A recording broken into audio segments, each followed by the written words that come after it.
I've been posting a lot of jigging videos lately, and I just want to show you guys what I'm using to catch the crappie. I'm using shad that I usually catch from the lake, just throwing a cast net out and catching a few shad. I'm not going to go into how to throw the cast net. There's plenty of videos out there on how to do that. Once I get the shad, I'm also using a small Roadrunner jig head. It has the little silver spoon on it, which helps attract the fish. Any size should work. I use like a small 3/8 ounce, and I'm also using the crappie magnets lures. I take about 2 bags of those with me. I'll usually use 5 or 10 in a daily fishing session. You can use any color that you want. There's thousands of colors out there. Any color should work. Blue, red, orange, green would work, but I prefer the white ones with the chartreuse tail. Those seem to work best for me.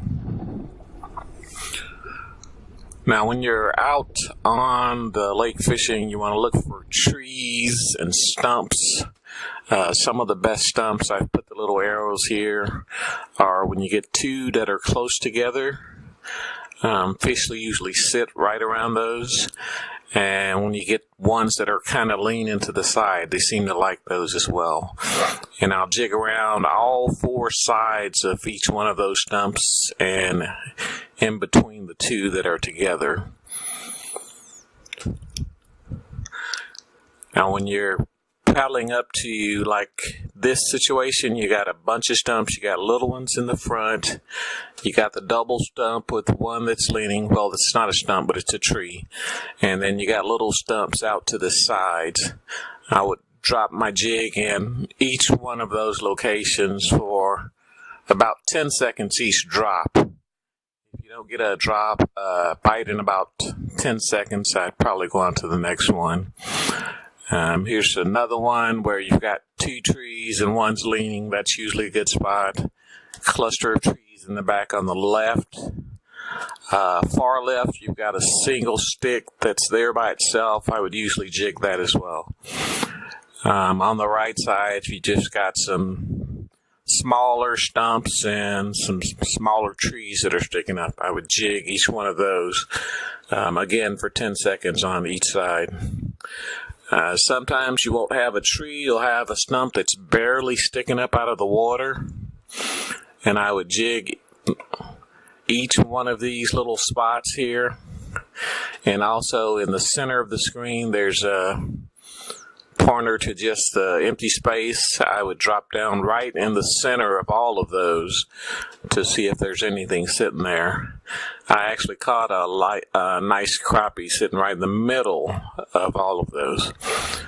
So what I'm doing is I'm putting the crappie magnet onto the Roadrunner head, take a knife and cut just a little small piece of shad off and put it onto the hook.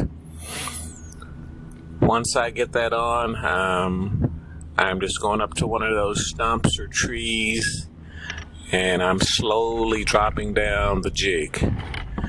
If you drop it down too fast, they probably won't chase it. But if you drop it down slow, they'll usually take a look at it and give it a hit.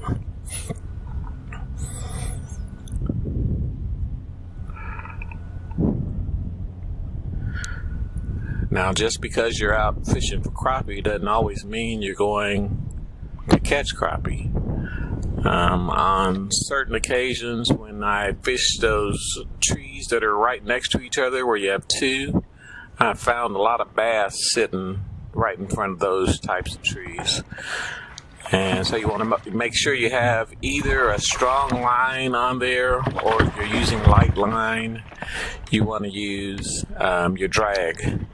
I actually caught a 6-pound, 11-ounce bass jigging these stumps. on one of these little small road runners. I hope this will help you guys out. I'll usually jig probably 100 trees in a day. Usually you can get 2 or 3 fish off of one tree or one stump.